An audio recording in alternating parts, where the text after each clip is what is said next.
बिस्मिल्लाहिर्रहमानिर्रहीम। Dear students, आज हम एक्सरसाइज 3.2 और उससे रिलेटेड थ्योरेटिकल कंसेप्ट्स को मुकम्मल करेंगे। Exercise 3.2 basically operations on sets से रिलेटेड है। ऑपरेशंस ऑन सेट्स क्या हैं? देखें, हम नंबर्स के रिलेटेड मुख्तलिफ़ तरह के ऑपरेशंस जानते हैं, जैसे एडिशन है, सब्ट्रैक्शन है, मल्टीप्लिकेशन है वगैरह। इसी तरह हम सेट्स के ऊपर भी बहुत सारे ऑपरेशंस जो है वो परफॉर्म करते हैं, जैसे कि यूनियन है, इंटरसेक्शन है वगैरह। तो हम इन तमाम कंसेप्ट्स को क्लास 8th में पढ़ चुके हैं। हम एक रिव्यू के नुक्ता नज़र से इनको दोबारा गो थ्रू करेंगे। सबसे पहले हम स्टार्ट करते हैं यूनियन ऑफ टू सेट्स से।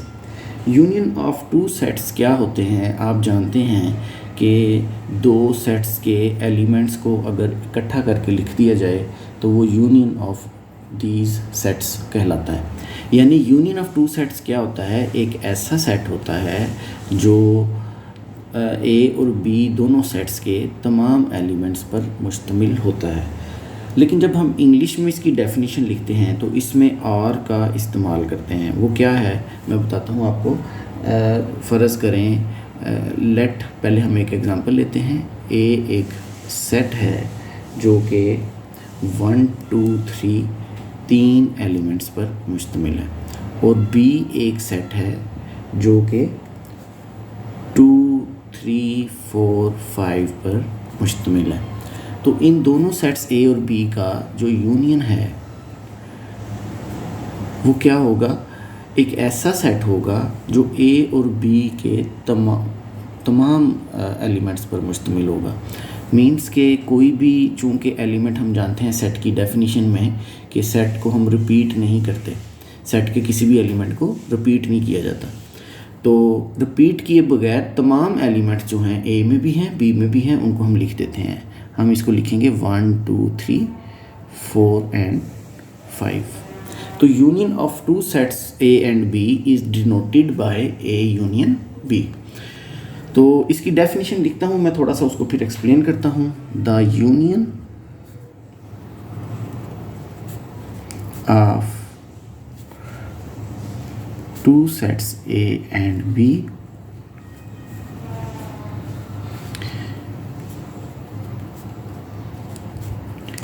is the set of all elements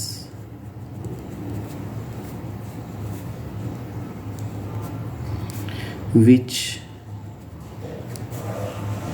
belong to A or B, जो A या B के अरकान पर मुश्तमिल, तमाम अरकान पर मुश्तमिल होता है। देखें, इसमें जो लफ्ज़ है ये आर, इसको ही एक्सप्लेन करना असल चीज़ है इंग्लिश में जब हम डेफिनेशन लिखते हैं। देखें, ये एलिमेंट 1 है, ये या ए से लिया गया है या बी से लिया गया है। 2 जो है या ए से लिया गया है या बी से लिया गया है। अगर दोनों में है तो हमने एक दफ़ा ही लिखना होता है इसको, तो या इसलिए हम लफ्ज़ और इस्तेमाल करते हैं। जब हम इंटरसेक्शन या तकाते लेंगे दो सेट्स का, तो यहाँ पे हम डेफिनेशन में एंड का इस्तेमाल करते हैं। तो हम इसको सिंबॉलिकली जो है, सिंबॉलिकली क्या लिखते हैं? ए यूनियन बी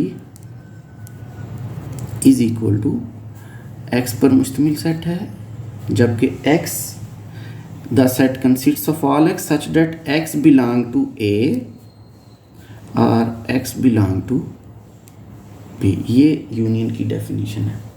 इसी तरह इंटरसेक्शन में हम जानते हैं तकाते या इंटरसेक्शन क्या होता है? दो सेट्स का, दो सेट्स हैं A और B, इन दोनों का जो इंटरसेक्शन है वो किस पे मुश्तमिल होता है? जो ऐसे एलिमेंट्स पे जो A में भी मौजूद हों और B में भी मौजूद हों। तो हम इसको लिखेंगे, A इंटरसेक्शन B को हम इस तरह डिनोट करते हैं, और that will be equal to 2 and 3।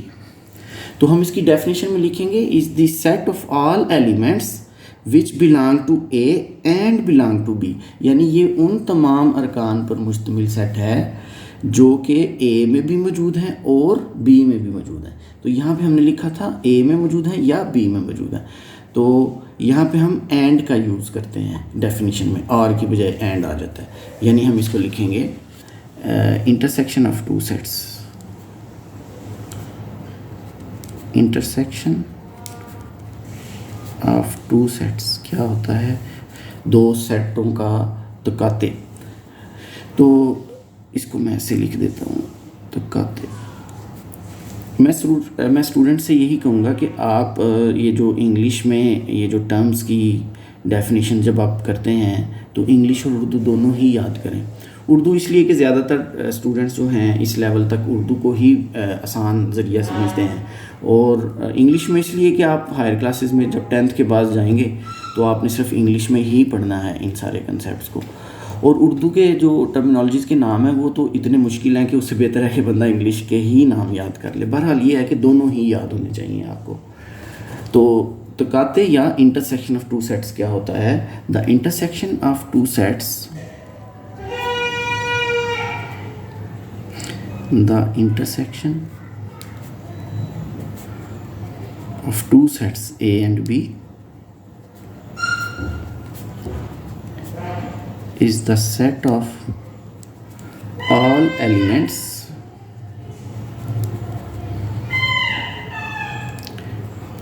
that belong to A and B।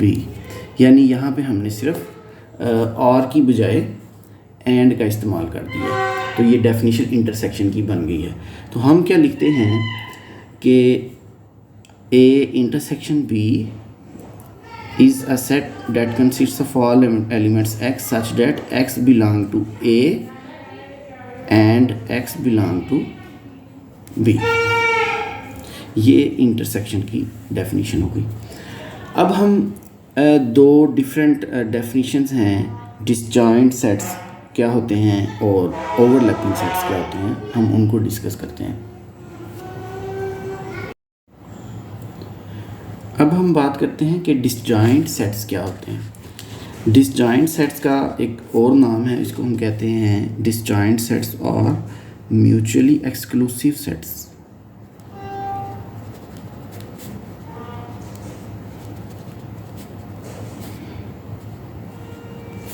Urdu में हम इनको कहते हैं गैर मुश्तरक set.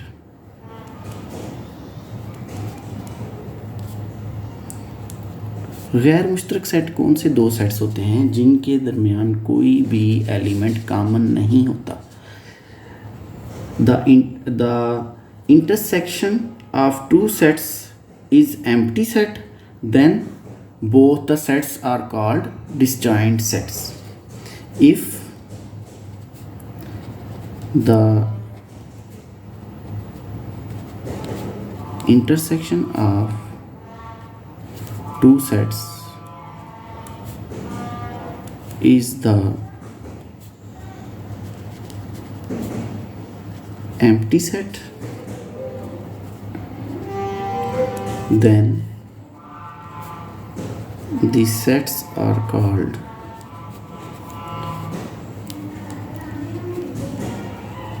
Disjoint sets.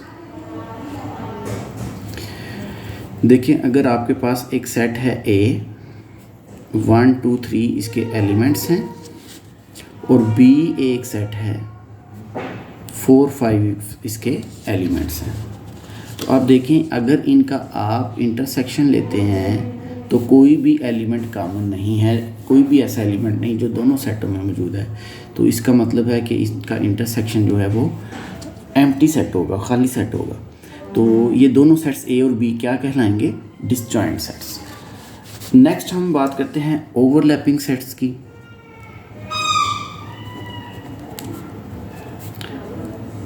Overlapping sets क्या होते हैं, अगर उनका इंटरसेक्शन दोनों सेट्स का नॉन एम्प्टी हो, लेकिन दूसरी शर्त ये भी है कि कोई भी उन दोनों में से एक दूसरे का सबसेट ना हो, तहती सेट भी ना हो कोई एक सेट उनमें से, तो हम उनको ओवरलैपिंग या मुतराकब सेट कहते हैं। इनको हम कहते हैं जी मुतराकब set. If the intersection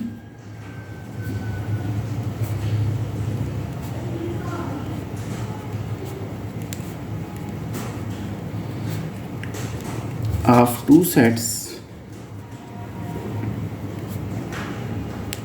is non-empty,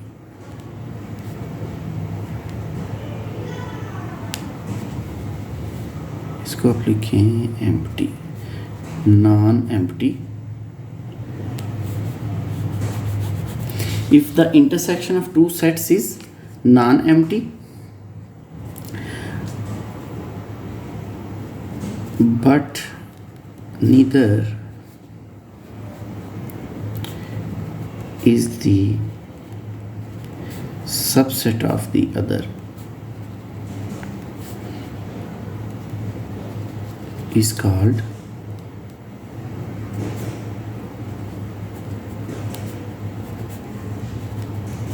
overlapping sets. यानी इसको आप कह सकते हैं, अगर दो सेट्स में कम से कम एक रुकन मुश्तरक हो तो दोनों सेट्स को हम मुतराकब सेट कहते हैं।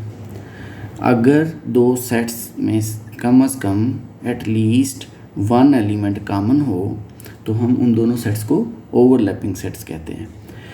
तो दूसरी शर्त कुछ बुक्स में लिखी होती है, लेकिन ज़्यादातर जगहों पे जो सबसेट की शर्त है वो नहीं होती। लेकिन मैं यही समझता हूँ कि दोनों में से कोई भी सबसेट भी ना हो दूसरे का, तो वो दोनों सेट्स जो हैं वो हम ओवरलैपिंग सेट्स का नाम देते हैं उनको।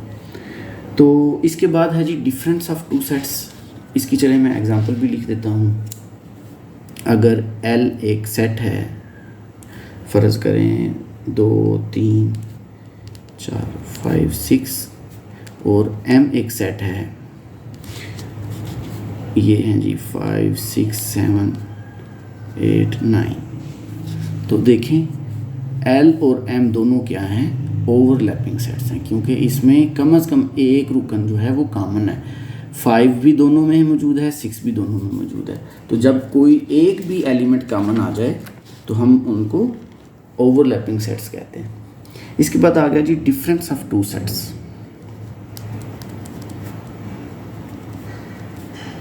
डिफरेंस ऑफ टू सेट्स क्या होता है?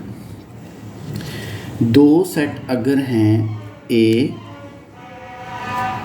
1 2 3 4 5 और B एक सेट है 4 5, तो difference of both these two sets क्या होगा? इसको हम ज़ाहिर करते हैं A डिफरेंस B या A माइनस B से। तो उसमें से B के एलिमेंट्स को माइनस कर दिया जाता है, यानी इसमें 4 और 5 जो मौजूद हैं उनको ख़त्म कर देंगे और 1 2 3 रह जाएगा।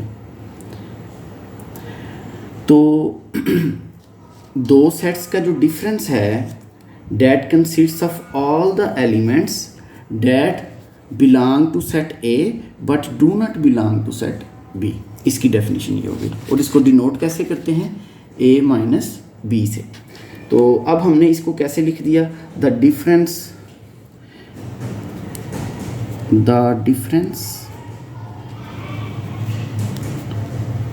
Of two sets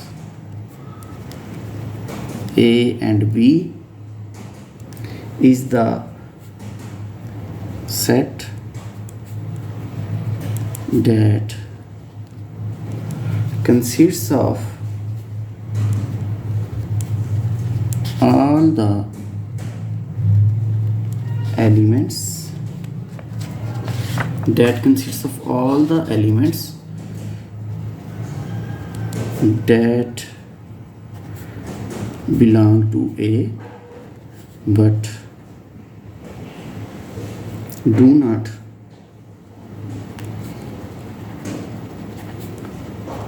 belong to B। इसकी डेफिनेशन को हम कैसे लिखेंगे? A difference B is equal to the set consists of all x such that x belong to A and x does not belong to set B। ये है इस difference की definition.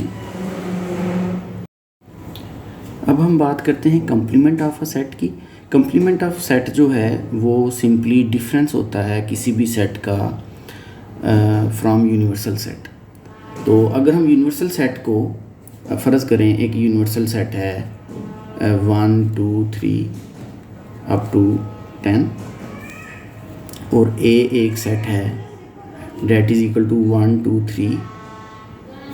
तो अगर हम यूनिवर्सल सेट में से सेट A को माइनस करते हैं तो तो हमारे पास बच जाएगा 4, 5, 6 अप टू 10। वो u माइनस ए जो है इसको हम a कम्प्लीमेंट कहते हैं और इसको a डैश से ज़ाहिर करते हैं, या हम इसको a कम्प्लीमेंट से भी ज़ाहिर करते हैं। सुपरस्क्रिप्ट लिख देते हैं c को छोटा करके, और ये इक्वल हो जाता है 4, 5, 6 अप टू 10। आप इस एग्ज़ाम्पल में देख सकते हैं कि किसी भी a जो सेट है उसका जो कम्प्लीमेंट है दोनों ही डिसजॉइंट सेट्स होते हैं। किसी भी सेट का जब इंटरसेक्शन लिया जाता है उसके कम्प्लीमेंट के साथ तो वो दोनों ही डिसजॉइंट सेट्स होते हैं, एम्प्टी सेट जवाब आएगा। यानी आप लिखेंगे ए का अगर यूनियन लें आप ए कम्प्लीमेंट के साथ तो हमेशा खाली सेट फाई जवाब आएगा। दूसरी चीज़ आप ये भी देख सकते हैं कि जब इसी एग्ज़ाम्पल में कि किसी भी सेट का यूनियन लिया जाए उसके कम्प्लीमेंट के साथ हमेशा यूनिवर्सल सेट आंसर आएगा। देखें इसलिए इसको ज़्यादातर बुक्स में यूनिवर्सल सेट को कैपिटल X से भी डिनोट किया जाता है। तो आपकी बुक में इसको चूँकि U से ही डिनोट किया जा रहा है, आपने क्या करना है U को थोड़ा सा इस अंदाज में कर देना है यूनिवर्सल सेट को, और जो यूनियन है उसको आपने ये हैड्स नहीं करनी इसके ऊपर दोनों साइड्स में। तो कॉम्प्लीमेंट ऑफ अ सेट क्या होगा? It is a set of all elements of U, यानी यूनिवर्सल सेट के तमाम अरकान पर मुश्तमिल सेट होता है which do not belong to A, which do not belong to A। ये ऐसे U के अरकान पर मुश्तमिल सेट होता है जो कि A में मौजूद नहीं होते। दूसरे अल्फाज में आप ये कह लेते हैं कि अगर यूनिवर्सल सेट से A को सब्ट्रैक्ट कर दिया जाए तो जो जवाब आता है वो उस सेट का कम्प्लीमेंट कहलाता है। और मैं ये भी बता चुका हूँ कि अगर किसी भी सेट A का उसके कम्प्लीमेंट के साथ यूनियन लिया जाएगा, सॉरी यूनियन की बजाय मैं लिखूँगा यहाँ इंटरसेक्शन लिया जाएगा तो हमारे पास आंसर एम्प्टी सेट आएगा, और अगर यूनियन लिया जाएगा तो यूनिवर्सल सेट आंसर आएगा हमेशा। देखिए इसकी डेफिनेशन आप लिख सकते हैं, X पर मुश्तमिल सेट है जबकि X एलिमेंट है यूनिवर्सल सेट का, and X is not an element of A। ये है जी A कम्प्लीमेंट की डेफिनेशन। यहाँ पे मैं एक बात आपको और बता दूँ कि जब आप डिफरेंस ऑफ टू सेट्स की बात करते हैं, देखिए यहाँ पे मैंने एग्जांपल दी, एक A सेट लिया, B सेट लिया, A माइनस B हमने फाइंड आउट किया। नेक्स्ट स्टेप में आप B में से माइनस करें A को, तो आप देखेंगे A माइनस B और B माइनस A इक्वल नहीं आते। तो आप यानी लिखेंगे A minus B is not equal to B minus A। Mathematics में सेट्स के ऑपरेशंस की जब आप बात करते हैं तो दो सेट्स का जो डिफरेंस है ये कभी भी इक्वल नहीं होता। इसमें कम्यूटेटिव लॉ होल्ड नहीं करता, खासियत मुबादला इसमें होल्ड नहीं करती। A minus B is not equal to B minus A। Dear students, अब हम वेन डायग्राम्स की बात करते हैं। हम 8th क्लास में पढ़ चुके हैं वेन डायग्राम्स जो हैं। ये जॉन वेन एक मैथमेटिशियन थे, उन्होंने ये तरीका डिवाइस किया था कि मुख्तलिफ़ तरह के जो सेट्स के ऑपरेशंस हैं वो हम फिगर्स की मदद से भी प्रूव कर सकते हैं या उनको एक्सप्लेन कर सकते हैं। तो उन्हीं मैथमेटिशियन के नाम पर इनको वेन डायग्राम ही कहा जाता है। वेन डायग्राम बेसिकली इसमें दो चीज़ें हैं। एक ये है कि जो आपका यूनिवर्सल सेट है वो हमेशा एक रेक्टेंगल शेप्ड फिगर से ज़ाहिर किया जाता है। वेन डायग्राम में यूनिवर्सल सेट को एक मुस्ततीली शक्ल के डब्बे से ज़ाहिर किया जाता है, ठीक है जी। और जो सेट्स होते हैं A, B, C एट्सेट्रा, वो रेक्टेंगल शेप्ड फिगर के अंदर सर्कुलर फिगर से या सर्कल्स से ज़ाहिर किए जाते हैं। यानी ये सेट ए है, ये सेट बी है। तो यूनिवर्सल सेट और जो ए और बी सेट्स हैं उनकी प्रेजेंटेशन हमने सीख ली। अब इसमें ये ऑब्वियस है, ज़ाहिर है ये कि ए और बी दोनों ही यूनिवर्सल सेट के सबसेट्स हैं चूँकि उसके अंदर मौजूद हैं। यानी ए के भी तमाम एलिमेंट्स यूनिवर्सल सेट में मौजूद हैं, बी के भी तमाम एलिमेंट्स यूनिवर्सल सेट में मौजूद हैं। तो इसको हम 4 डिफरेंट तरीक़ों से वेन डायग्राम्स को एक्सप्लेन करते हैं। देखिए, जो हमने यहाँ पे फर्स्ट केस इसमें जो लिया है, हम यहाँ पे डिसजॉइंट सेट्स ले रहे हैं। देखिए, इसको मैं लिख रहा हूँ डिसजॉइंट सेट्स। आप इस पे अगर गौर करें, या आपको समझाने के लिए मैं रेड कलर की पेंसिल से लिख रहा हूँ। आपने ज़ाहिर अपने जो एग्जामिनेशन के इंस्ट्रक्शंस के मुताबिक ब्लू और ब्लैक वगैरह जो भी है वो आपने यूज़ करने हैं। तो इसको प्रोमिनेंट करने के लिए मैं रेड या डिफरेंट कलर्स यूज़ करूँगा। तो असल जो आपका क्वेश्चन है वो वहीं पे है, ये जो इस फिगर के अंदर है, रेक्टेंगल के अंदर है। तो वो आपने अपनी एग्जामिनेशन पॉइंट ऑफ व्यू से जो इंस्ट्रक्शंस हैं उनके मुताबिक ही सॉल्व करना है। तो डिसजॉइंट सेट्स क्या होते हैं? डिसजॉइंट सेट्स ऐसे 2 सेट्स होते हैं जिनमें कोई भी एलिमेंट कॉमन नहीं होता। चूँकि इन दोनों में कोई एलिमेंट कॉमन नहीं है, इसलिए दोनों एक दूसरे में से नहीं गुजरे। कोई भी एरिया ऐसा नहीं है जो ए में भी हो और बी में भी हो। लेकिन अगर आप इस दूसरी फिगर पे गौर करें तो यहाँ पे हमने ओवरलैपिंग सेट्स लिखे हैं। These are overlapping sets. Overlapping sets या मुतराकब सेट। तो मुतराकब सेट कैसे सेट होते हैं हम बता चुके हैं कि कुछ एलिमेंट्स ऐसे होते हैं जो ए में भी होते हैं और बी में भी होते हैं, जो कॉमन होते हैं 2 सेट्स के अंदर, तो वो ओवरलैपिंग या मुतराकब सेट्स होते हैं। तो जो दूसरे कॉलम में हम फिगर्स डिस्कस कर रहे हैं वो ओवरलैपिंग सेट्स हैं। फर्स्ट कॉलम में हम डिसजॉइंट सेट्स को डिस्कस करेंगे, दूसरे कॉलम में हम ओवरलैपिंग सेट्स को डिस्कस करेंगे, तीसरे कॉलम में हम डिस्कस करेंगे in case A is a subset of B. तीसरे कॉलम में हम डिस्कस करेंगे A is a subset of B, यानी ए के तमाम एलिमेंट्स जो हैं वो बी के अंदर मौजूद हैं। फिगर के मुताबिक क्या है, ए का तमाम एरिया बी के अंदर भी मौजूद है। तो A is a subset of B, इस केस में हमने इस कॉलम में हमने ए सबसेट ऑफ बी के तौर पे चीज़ों को या लॉज को या ऑपरेशंस को हमने डिस्कस करना है।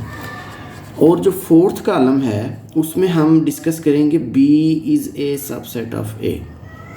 देखिए, आप इस पे गौर करें कि बी का तमाम एरिया ए के अंदर मौजूद है, इसलिए B is a subset of A.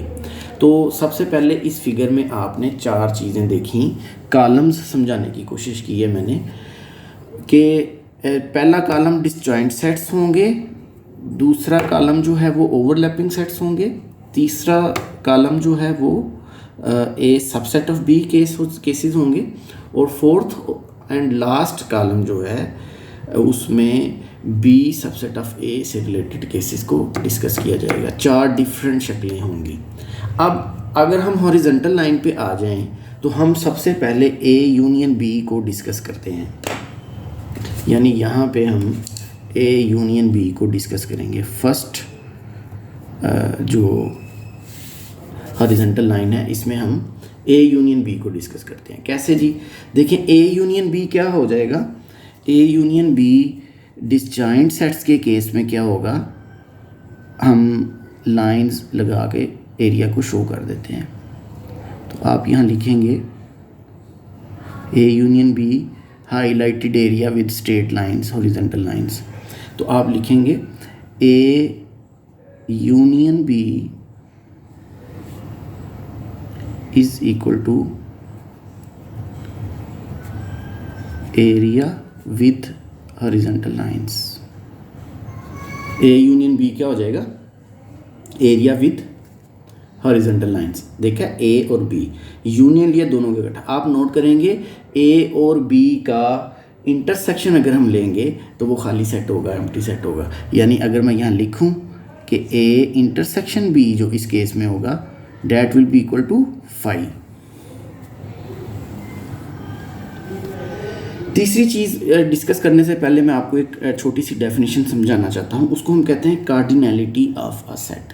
Cardinality of a set, इसको उर्दू में भी कार्डिनैलिटी ही आप कहें, उर्दू में इसकी ट्रांसलेशन करने की ज़रूरत नहीं है। कार्डिनैलिटी ऑफ सेट क्या होता है? किसी भी सेट के अंदर अरकान की तादाद को हम कार्डिनैलिटी कहते हैं।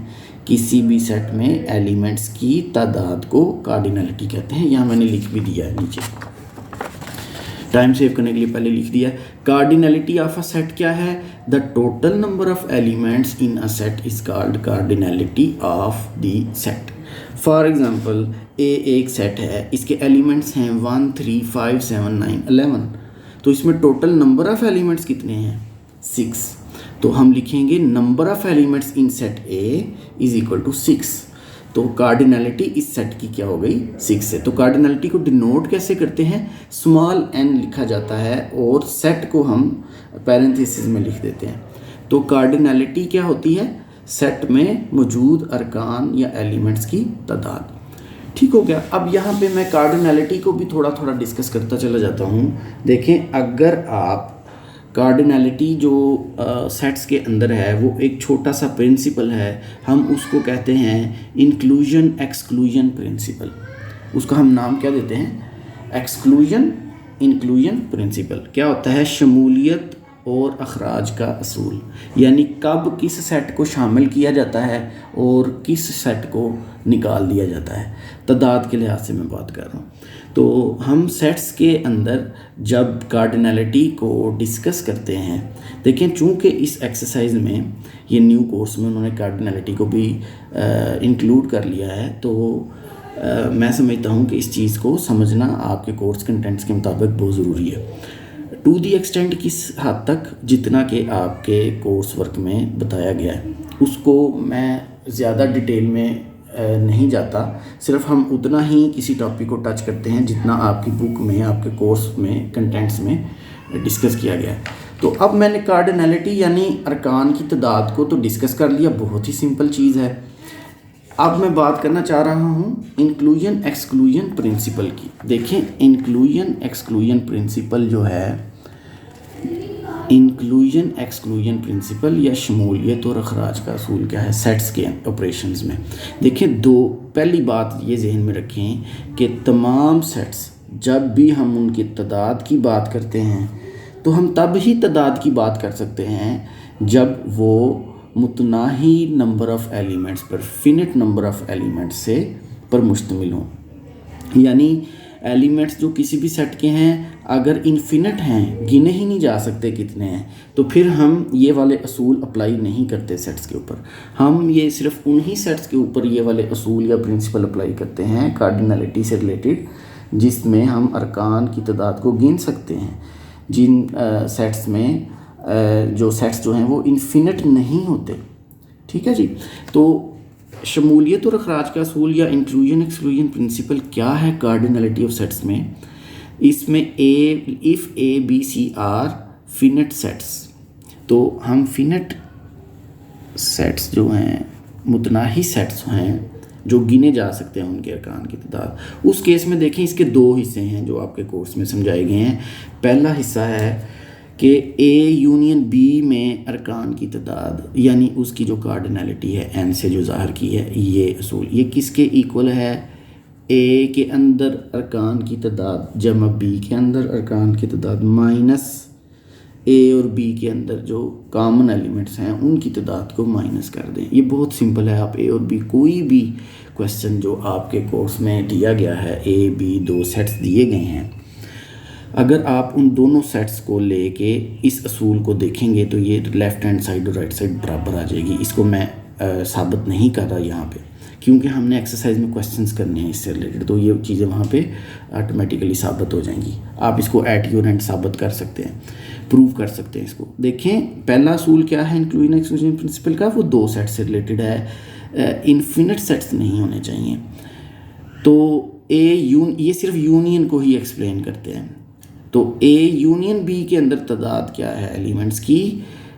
ए के अंदर तादाद जमा बी के अंदर तादाद माइनस ए इंटरसेक्शन बी के अरकान की तादाद। तो ये फर्स्ट प्रिंसिपल है एक्सक्लूजन इंक्लूजन प्रिंसिपल का फर्स्ट पार्ट है। सेकंड पार्ट क्या है? सेकंड पार्ट जो है उसमें 3 सेट्स हैं।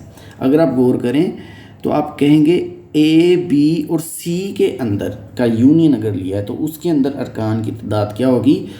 ए के अंदर अरकान की तादाद जमा बी के अंदर अरकान की तादाद जमा सी के अंदर अरकान की तादाद, फिर माइनस करेंगे इंटरसेक्शन को। ए बी की इंटरसेक्शन को माइनस करें, ए सी की इंटरसेक्शन को माइनस करें, बी सी की इंटरसेक्शन को माइनस करें और ए बी सी तीनों की इंटरसेक्शन को माइनस करें। इस पर ज़रा गौर करें। पहले हम क्या लिखेंगे? ए की कार्डिनलिटी जमा बी की कार्डिनलिटी जमा सी की कार्डिनलिटी माइनस इन तीनों की इंटरसेक्शन। ए बी की इंटरसेक्शन को माइनस किया कार्डिनलिटी को, ए और सी की कार्डिनलिटी को माइनस किया, बी और सी की इंटरसेक्शन को की कार्डिनलिटी को माइनस किया गया और फिर ए बी सी तीनों सेट्स की कार्डिनलिटी को माइनस कर दिया गया। ये असूल है 3 सेट्स के लिए। मैं रिपीट करता हूँ, ए बी सी अगर 3 सेट्स हों, उन तीनों की यूनियन की कार्डिनलिटी या उनके अरकान की तादाद किसके बराबर होती है? ए के अरकान की तादाद जमा बी के अरकान की तादाद जमा सी के अरकान की तादाद माइनस ए बी इंटरसेक्शन के अरकान की तादाद, ए सी इंटरसेक्शन के अरकान की तादाद माइनस बी सी इंटरसेक्शन के अरकान की तादाद माइनस ए बी और सी तीनों की इंटरसेक्शन के अरकान की तादाद। ठीक हो गया जी। ये हम जब क्वेश्चंस करेंगे तो ये ऑटोमेटिकली दोनों असूल प्रूव हो जाएंगे। तो हमने कार्डिनलिटी को डिस्कस कर लिया। देखिए अब मैं वापस आता हूँ वेन डायग्राम्स पे। वेन डायग्राम में हम यहाँ पे डिस्कस कर चुके हैं कि फर्स्ट कॉलम में डिसजॉइंट सेट्स होंगे, दूसरे सेट कॉलम में हम ओवरलैपिंग को डिस्कस करेंगे, तीसरे में हम ए सबसेट ऑफ बी को डिस्कस करेंगे, चौथे में हम बी सबसेट ऑफ ए को डिस्कस करेंगे। और जो पहली अब कॉलम वाइज इनको फिल करते हैं। देखें आपने भी इसी तरीके से ही इसको करना है, आपको फुली कंसेप्ट फिर ही समझ आएगा।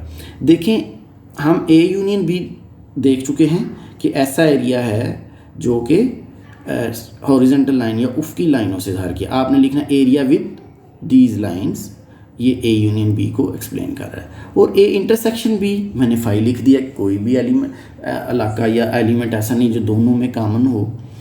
तीसरी चीज़ है कार्डिनलिटी का असूल। कार्डिनलिटी का असूल यहाँ पे क्या होगा? आप लिखेंगे ए यूनियन बी में अरकान की तादाद, ए यूनियन बी में अरकान की तादाद किसके बराबर होगी? डिसजॉइंट सेट्स के केस में number of elements in A plus number of elements in B. देखिए वो जो असूल है कार्डिनलिटी का, जो इंक्लूजन एक्सक्लूजन प्रिंसिपल है, वो सिर्फ उस वक्त अप्लाई होता है जब सेट्स जो हैं वो डिसजॉइंट नहीं होते। तो ये मैंने आपको inclusion exclusion principle in case of disjoint sets और यूनियन लेके मैंने लिख दिया कि simply number of elements in A plus number of elements in B के इक्वल होगा number of elements in A union B. अब सेकंड जब हम ओवरलैपिंग सेट्स की बात करेंगे तो आप नोट करेंगे कि ए यूनियन बी क्या होगा? ए यूनियन बी इस केस में भी यही होगा, सारे का सारा ए और बी सारे का सारा इसमें शामिल होगा, जो कि हॉरिजॉन्टल लाइन से मैं डिनोट कर रहा हूँ। तो यहाँ पे भी ए यूनियन बी क्या हो जाएगा? A union B is equal to area with horizontal lines.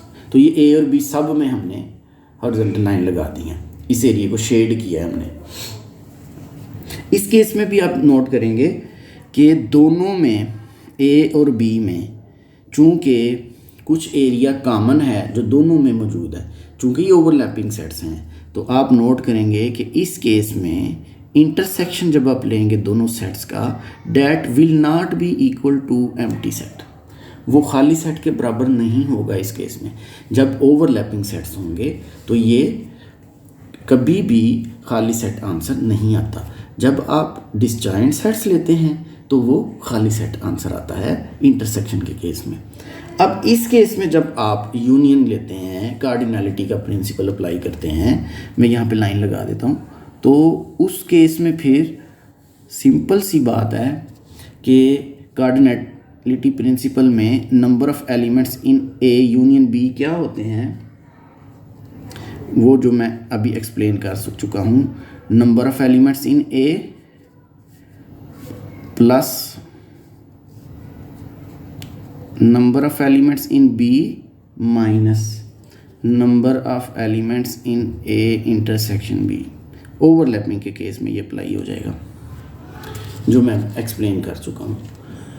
अब जब ए सबसेट ऑफ बी की बात करेंगे तो हम चूँकि इस हॉरिजॉन्टल लाइन में क्या ले रहे हैं, ए यूनियन बी, यानी ए और बी को इकट्ठा कर रहे हैं। तो ए यूनियन बी, जब ए सबसेट होगा बी का तो ए यूनियन बी बी के इक्वल हो जाएगा। बी सारे का सारा हाईलाइट कर देंगे।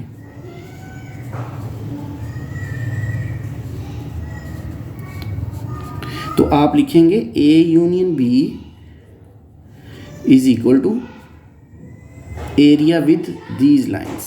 आप पूरा भी लिख सकते हैं, ऐसे एक्सप्लेन भी कर सकते हैं। ए यूनियन बी जो है, तो आप देख सकते हैं कि इस केस में ए यूनियन बी, यानी जब ए सबसेट होगा बी का तो A union B will be equal to B. और इस केस में आप एक और चीज़ देखेंगे कि नंबर ऑफ एलिमेंट्स, कार्डिनलिटी भी डिस्कस कर लेते हैं। ए यूनियन बी में जो अरकान की तादाद है वो number of elements in B के बराबर होगा। ठीक हो गया जी। अब मैं इनको सेपरेट भी कर देता हूँ स्ट्रेट लाइन से। देखिए, इसको आप ऐसे करेंगे ताकि मिक्सअप ना हो दोनों कंसेप्ट्स। इस केस में भी हम ऐसे कर देते हैं, लाइन लगा देते हैं, कॉलम अलग-अलग कर रहा हूँ। फर्स्ट टू केसेस में भी मैं दोनों के दरमियान लाइन लगा देता हूँ। अच्छा, अब देखें, आखिरी केस जो है हमारे पास वो क्या है, B subset of A. B subset of A के केस में क्या होगा, जब हम यूनियन लेंगे ए बी का तो वो ए के इक्वल हो जाएगा, सारे के सारा ए ही होगा, क्योंकि बी का हर एलिमेंट ए में भी है। यूनियन में दोनों को आपने इकट्ठा ही करना है, तो वो ए ही आंसर आएगा।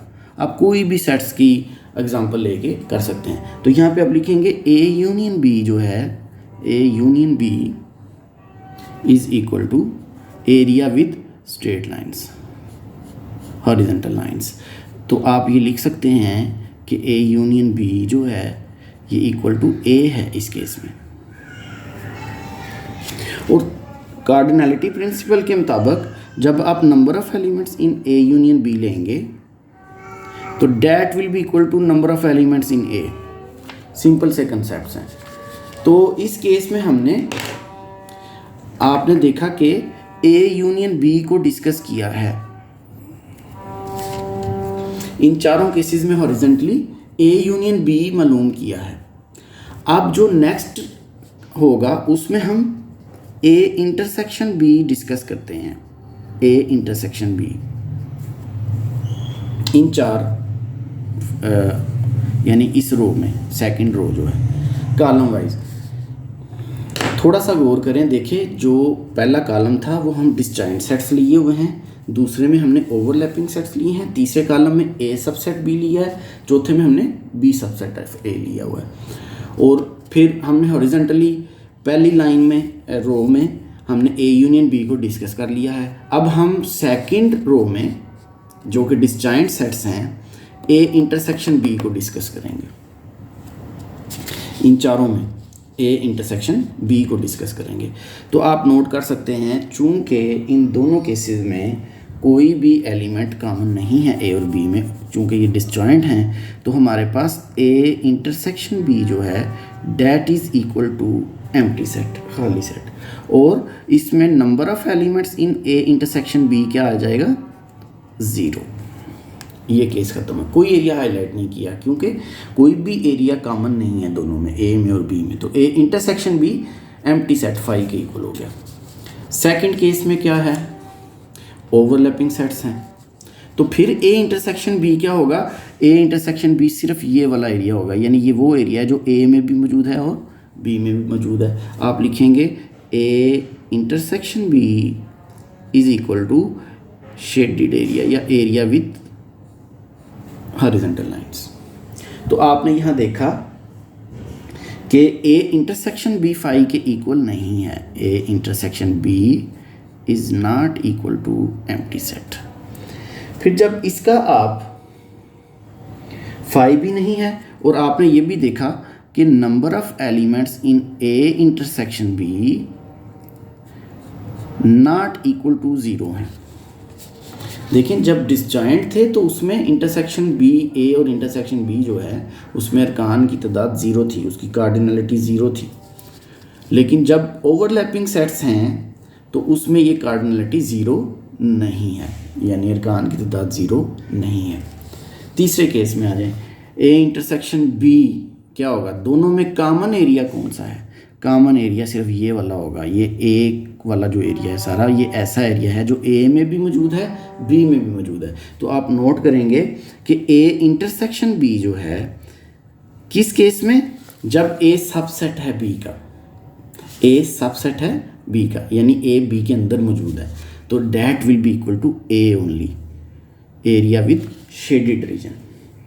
और यहाँ पे number of elements in A intersection B will be equal to number of elements in A, यानी ए इंटरसेक्शन बी की कार्डिनलिटी ए की कार्डिनलिटी के बराबर होगी। ठीक हो गया। अब चौथा केस है इसमें सेकंड रो में, टोटल 8 केस हमने कवर कर लिए। तो देखें जब आप इंटरसेक्शन लेंगे ए और बी का इंटरसेक्शन, इस केस में लेंगे जब बी सबसेट है ए का, तो ये बी आंसर आएगा, क्योंकि बी ही एक ऐसा एरिया है जो ए में भी मौजूद है और बी में, तो ये बी के इक्वल होगा।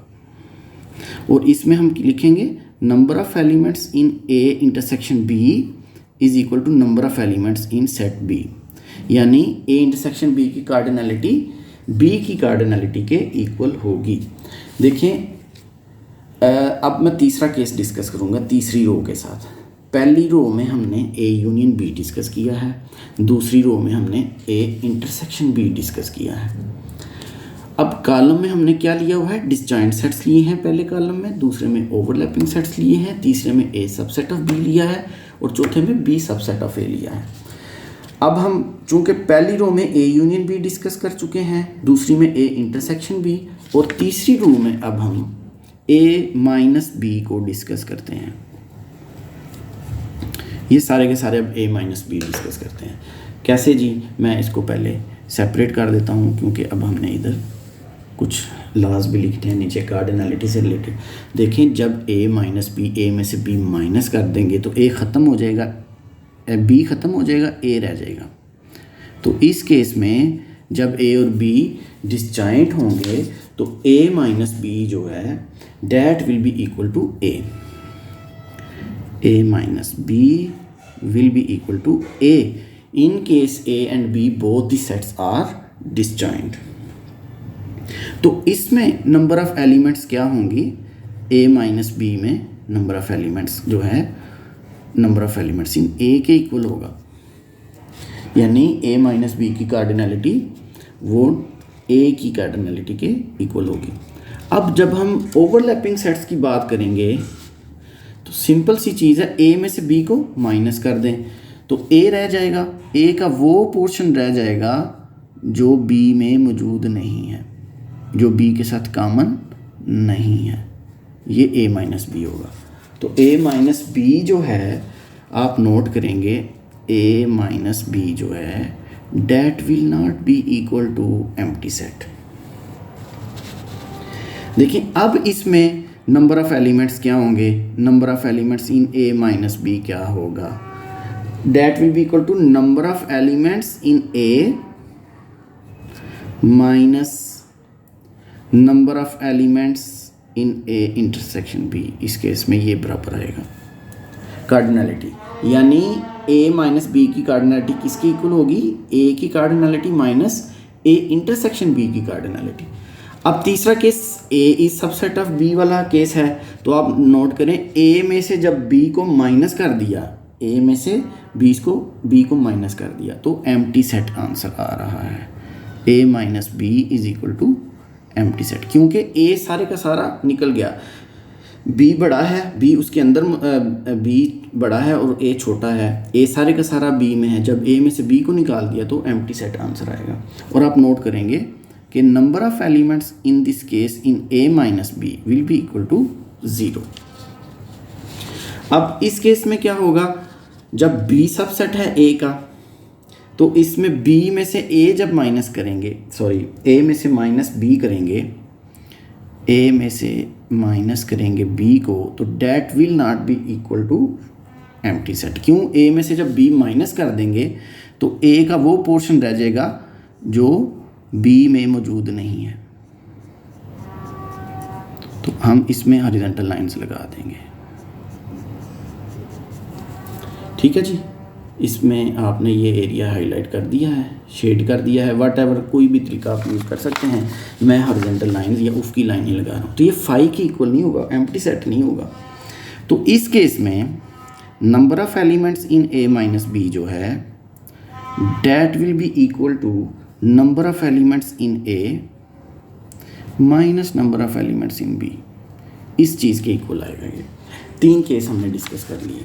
अब हम चौथा और आखिरी केस वेन डायग्राम का डिस्कस करते हैं। पहले में हमने ए यूनियन बी को डिस्कस किया, दूसरे में ए इंटरसेक्शन बी को डिस्कस किया, तीसरे में ए माइनस बी को, और चौथे में अब हम बी माइनस ए को डिस्कस करते हैं।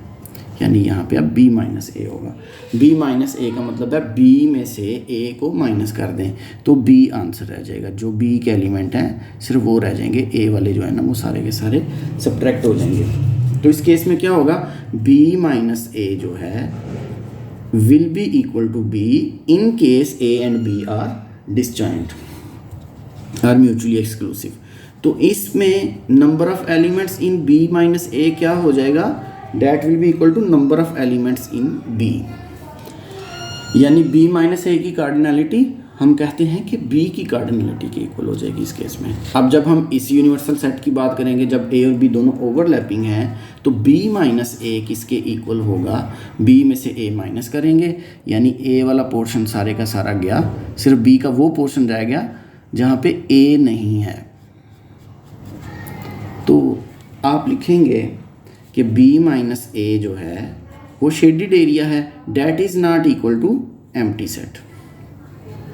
और number of elements in b minus A will be equal to किसके इक्वल होगा, number of elements in b minus number of elements in a intersection b।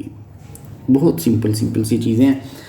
थोड़ा सा आप गौर करेंगे, आप कोई एग्जांपल लेके इनको सॉल्व करना शुरू कर देंगे तो ये आपको समझ आ जाएगी इंशाल्लाह। तो मैं ये सारी चीज़ें सिर्फ आपके कोर्स के कंटेंट्स के लिहाज से ही एक्सप्लेन कर रहा हूँ, ना कुछ ज़ायद चीज़ लेके आ रहा हूँ, ना ही किसी कोई उसमें से एक्सक्लूड कर रहा हूँ। अब तीसरा केस है इस रो में, वो है कि जी ए सबसेट है बी का। तो जब आपने बी में से ए को माइनस कर दिया तो बी का वो वाला पोर्शन रह जाएगा जो ए में नहीं है, ए का पोर्शन आपने निकाल दिया, तो आंसर क्या रह जाएगा, यही जो आपने शेडेड रीजन है। तो b minus A that will not be equal to 5। और number of elements in b minus A क्या होगा इस केस में, that will be equal to number of elements in b minus number of elements in a। अब last part है इसका, उसमें ये है कि हमने b में से a को माइनस करना है, तो b माइनस ए आप देख सकते हैं that will be equal to empty set, और number of elements in b minus A will be equal to 0। Cardinality भी डिस्कस कर ली हमने वेन डायग्राम के जो 16 डिफरेंट केसेस हैं वो भी डिस्कस कर लिए। अब आखिरी चीज़ है ऑपरेशंस ऑफ 3 सेट्स। हम सिर्फ उनके यहाँ नाम ही डिस्कस करते हैं प्रॉपर्टीज़ के।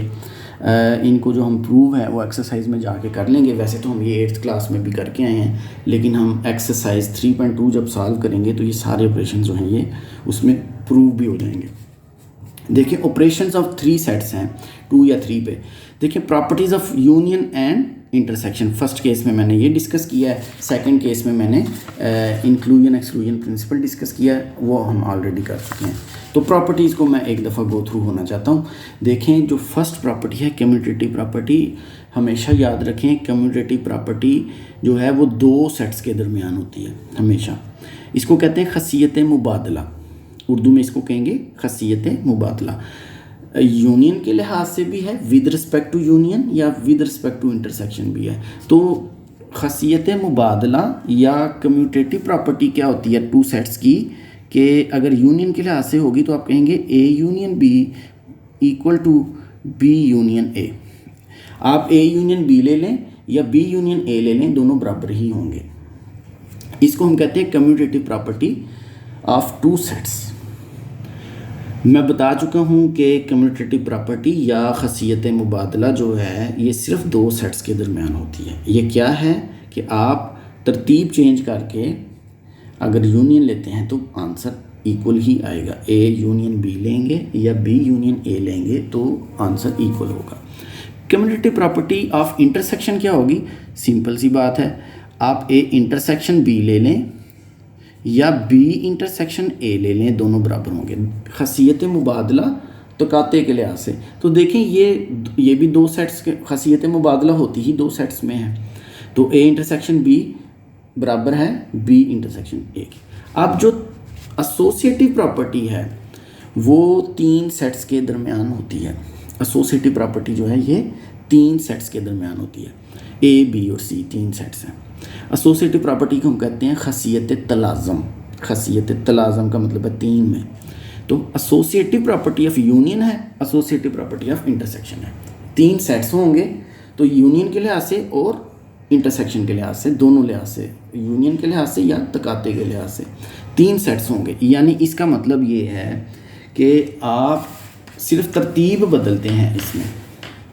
यानी आप कहते हैं आप ए यूनियन लेते हैं, पहले आप बी यूनियन सी लेते हैं, बी यूनियन सी का आप ए के साथ यूनियन लेते हैं तो ये बराबर होगा अगर आप पहले ए यूनियन बी ले लें और फिर जो जवाब आए उसका यूनियन सी के साथ ले लें, तो ये एसोसिएटिव प्रॉपर्टी या खसियत तलाज़म कहलाती है। इन दोनों केसेस में आंसर इक्वल ही आएगा। एसोसिएटिव प्रॉपर्टी ऑफ इंटरसेक्शन में क्या होगा कि आप पहले बी का इंटरसेक्शन लें सी के साथ, जो आंसर आए उसका आप इंटरसेक्शन ले लें ए के साथ, या दूसरी साइड में आप ले लें पहले ए इंटरसेक्शन बी लें और फिर जो आंसर आए उसका इंटरसेक्शन सी के साथ लें। तो दोनों केसेस में ये दोनों चीज़ें बराबर होंगी, लेफ्ट हैंड साइड और राइट साइड बराबर आएगी।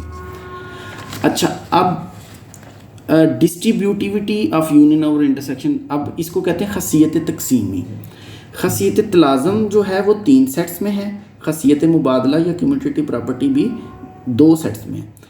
अब आगे डिस्ट्रीब्यूटिव प्रॉपर्टी, खसियत तकसीमी इसको हम कहते हैं, ये भी तीन सेट्स में ही होती है। लेकिन फ़र्क ये है कि जब आपने एसोसिएटिव प्रॉपर्टी ली थी तीन सेट्स की तो उसमें हर जगह पे यूनियन ही यूनियन था या इंटरसेक्शन ही इंटरसेक्शन था, ऑपरेशन एक था जो आप अप्लाई कर रहे थे। तो डिस्ट्रीब्यूशन में सेट्स तीन हैं लेकिन उसमें आप ऑपरेशन दो यूज़ करेंगे, यूनियन भी आ रहा होगा इंटरसेक्शन भी आ रहा होगा। तो यानी यूनियन ओवर इंटरसेक्शन जब आप बात करेंगे तो आप कहेंगे ए का यूनियन लें बी इंटरसेक्शन सी के साथ, तो ये इक्वल होगा ए यूनियन बी और ए यूनियन सी का, ए यूनियन सी का आप इंटरसेक्शन ले लें। इसी तरह आप जब इंटरसेक्शन ओवर यूनियन पे डिस्ट्रीब्यूशन प्रॉपर्टी करेंगे तो इसमें भी इंटरसेक्शन और यूनियन दोनों होंगे, सेट्स तीन होंगे। कैसे होगा? A intersection B union C will be equal to A intersection B union A intersection C. De Morgan's laws क्या हैं? डी मॉर्गन के जो कवानीन हैं ये कम्प्लीमेंट ऑफ सेट से रिलेटेड हैं। यानी वो ये कहता है डी मॉर्गन कानून के दो हिस्से हैं कि ए यूनियन बी लें आप पहले, उसका आप कम्प्लीमेंट लें। ए यूनियन बी लें दो सेट्स के और फिर उनका कम्प्लीमेंट लें, तो ये बराबर होगा किसके? आप ए का कम्प्लीमेंट लें बी का कंप्लीमेंट लें। यहाँ पे अगर यूनियन है तो यहाँ पे इंटरसेक्शन होगा, ये दोनों बराबर होंगे। और अगर यहाँ पे यूनियन की बजाय इंटरसेक्शन ले रहे हैं, यानी आप ए इंटरसेक्शन बी ले रहे हैं और उसका फिर आप कंप्लीमेंट ले रहे हैं, तो किसके इक्वल होगा? यूनियन लेने से। दोनों के कंप्लीमेंट्स अलग-अलग लेके यूनियन, यानी अगर यहाँ पे यूनियन है तो यहाँ पे इंटरसेक्शन है, यहाँ पे इंटरसेक्शन है तो यहाँ पे यूनियन है। हम एक्सरसाइज 3.2 से रिलेटेड जितनी भी थ्योरेटिकल कंसेप्ट्स हैं उसको हम एट लेंथ डिस्कस कर चुके हैं। अब हम एक्सरसाइज 3.2 की तरफ चलते हैं।